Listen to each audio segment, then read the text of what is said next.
అంగరాజా ఒకానొకప్పుడు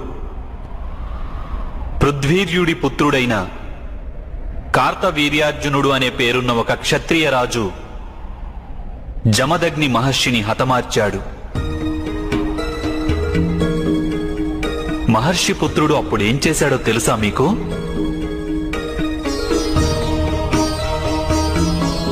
పితృవియోగంలో కూడా అతను లోతుగా ఆలోచించాడు.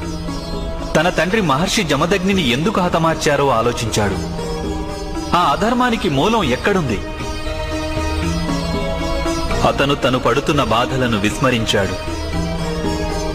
సమాజాన్ని పీడిస్తున్న బాధలన్నింటినీ తనవిగా మార్చుకున్నాడు. అధర్మాన్ని ఆచరించే క్షత్రియులను నాశనం చేసి సమస్త ఆర్యావర్తాన్ని పరిశుద్ధం చేయడమే తన జీవిత కర్తవ్యంగా మార్చుకున్నాడు. ఆయనలో కేవలం ప్రతీకార వాంఛే ఉండి ఉంటే